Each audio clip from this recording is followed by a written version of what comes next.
Okay guys, welcome back to another video on the channel. We're back on Assetto Corsa on the PC version for a setup in a car that I didn't own until a few days ago.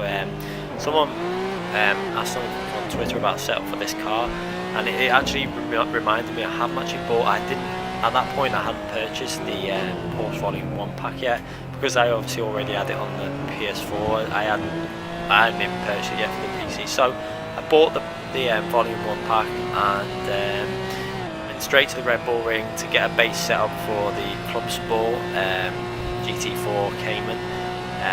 This setup drives really nice. I hope you guys notice an improvement over the default, although the default setup does actually drive reasonably well. I just find this setup, although it can be a little bit trickier on the acceleration out of some of the corners, it's just going to enable you to carry a lot more speed through the fast corners, which should be really good at tracks like Spa. Not sure what it'll be at like tracks like Zandvoort. You may want to lower some of the settings, which we'll get to when we go to the setup. But this was the start. I did the setup and then I went into a race. I tried to find an online race, couldn't find any online races in this car. On this track there was one at Zandvoort, but I wanted to do it at this track because this is where I'd set it up. So I just set the AI to 100% and qualified pole fairly easily. Not an amazing lap in the qualifying, but wanted to do the setup with the race so you guys can see how it handles over 10 laps. What I'll do is this was just the first lap, as you can see driving now, and then we're going to skip through to the start of our fastest lap, which was lap 3 I think. The second lap we made a little mistake on, which lost us quite a bit of time, as you'll see when we come to going over the line. But our lap 3 was actually reasonably nice. It wasn't an ultimate lap, obviously this is done within a race situation, so I can't keep going back and trying again, but there is definitely potential to get maybe 3-4 attempts faster than what we did on this lap. So what we're going to do now is we're going to skip through to the actual lap that we did and go through a little track guide. So starting the lap, we want to make sure we get a nice clearance from the last corner, although we didn't there. You see we got the back end loose, so that probably lost us maybe half attempt to attempt just on the start. But you can see now we look out for the 100-yard board on the left, braking just before that, going down into third gear, chucking it into the corner. You can really attack the curves with this setup, just still be a bit cautious on the exit of that curb. I like to just be ready in case the back end is going to go, and if it does, I'm ready for it, and it's actually quite easily to catch it with this car, with the setup we're running. Now looking for the braking zone, we're going to brake just before 100, and again this is another corner you need to be a little bit careful so you don't carry too much speed in. Staying in second gear, and then just be careful on the throttle there, try and hold the speed through the corner. That'll enable you to really get on the power. As you can see there now, we're quite a bit up on the delta. Just need to be aware, you need to just really be careful that corner. Just don't leave your foot off the brake or accelerate for too long, coasting the back end can go. Braking just before the 100 again, going down into second gear, staying nice and tight in on the apex and then get on the power as early as we can, using a bit of the curb on the left hand side, as you can see there, just to give us a bit of more exit speed. Going again, looking for the 50-yard ball, braking just before that, down into third gear, trying to hold it nice and tight into that apex of that curb, then hard on the power, use a little bit of curb on the right hand side, into fourth gear, then back down to third gear, so we can chuck it in nice and early to apex. We slightly miss the apex, but we still manage to get on the power reasonably well. Going into fourth gear, and then we're going to look again to brake just between the 100 and the 50-yard board on the left. Use a little bit of curb on the left to get the car over to the left hand side, down into fourth gear, then into third gear, squeezing it into the apex and hard on the power in fourth gear, using a bit of curb on the exit, back down to third gear, attacking that curb, really attack it with the ride high we were running, into fourth gear, and then we're going to go over the line. I think it's a 1 minute 36.2, so you can see there 36.2, but like I say, I think we'll be able to get this set up if we pushed it in, like say, hot lapping or qualifying phase when we have a bit more practice. We should be able to squeeze a 35 out of this setup. So we're going to just go to see how consistent this setup was, and just to make sure that wasn't just a lucky lap.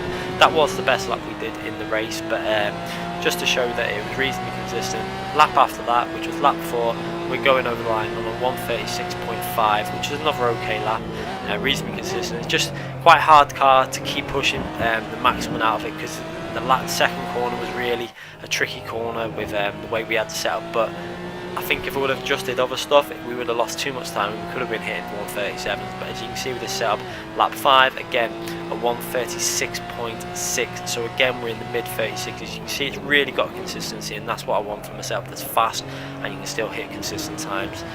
Going through to lap 7, one of these laps isn't our best lap. I can't remember if it's lap 7 or 8, but we're going to go over the line and have a look. I think it's it. Looking at the delta, it'll be this lap now with 6 tenths down, but still a 136, and I think it's a 136.8 when we go over the line. That was actually our worst lap apart from lap 2, which was just basically a building up lap where we made a little error on anyway. But after that we got in the rhythm, and as you can see there, 36.8 was our worst lap when we were in the rhythm.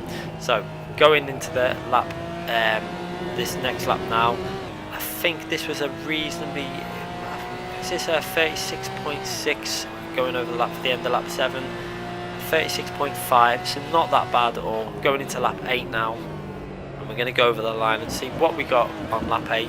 But little mistake there on the exit there, probably lost us a few times. You can see the delta going down, but we recovered it reasonably well, and we're going over the line again on a mid 36. You can just see the consistency in this setup. We're constantly hitting mid 36s pretty much when we're just trying to keep it nice and cool and steady. Obviously I hit a reasonably good lap on lap 3, so I didn't really want to push too hard because I knew that I'd got me the lap for the, in terms of the hot lap for this setup, and just wanted to just go around consistency testing it now. So lap 9, and we're pulling well away from the 100% AI now. I think we're nearly 20 seconds or more ahead. Going over the line now at the end of lap 9, and it's a 136.514, so another nice lap. And then we're going into the final lap. I think we tried to push a little bit hard in this lap and made a little mistake there, but you know, that was the key. That was one of the keys to getting a good lap, is the end of the start, that first corner. If you get out that corner really well, it really sets some momentum on. But going through to the end of the setup, you can see now at the end of the lap, on lap 10, last final lap of the race. And again, we're only 3 tenths down, 4 tenths down on our best lap. So we're going to go over the line. Again, it's going to be around the 1 minute 36.6 mark, I think. So let's just see what we hit on this final lap now. So going over the line, and it's a 136. Actually, it managed to get it down to, I think that's a 515, another 515. So another nice lap. What we'll do now is we'll just wait for the other cars to finish, and you can see we built up quite a big lead. We'll skip through and just let the cars go over the line. Yeah, so they're all over the line, and I think we had a lead of around 20 odd seconds, which is quite nice. You can see there, yeah, it was over 20 seconds lead. We have a little look at the lap time. You can see how consistent we were running there. The second lap wasn't the best. Lap 3 was our fastest lap, and then just look at this, the spread in the lap time. It's a very close spread, and it just shows how consistent this setup is. And you can see we won the race by 24.3 seconds, so over 100% AI. I would have rather have done the setup online, but there was just no lobby to do, so we set the conditions pretty much to what you would find online. Going to the setup, you can see we ran 18 psi on the front and 19 on the rear. That felt really nice, to be honest, for this car. And the litre of fuel ran 10 litres for qualifying, but we actually had obviously 18 for the race. We actually had 18 in on that race when we were doing it then, so obviously we would have run out if we had 10. ABS level 5 I found to be a nice level for the ABS. 2.9 on the front cambers, and 1. I think the toe angles there, you can see it's either 1 or 10 or something like that. It's basically 1, but it comes through as 10. And the rear cambers toes are up to 105, and 2.4 on the back cambers.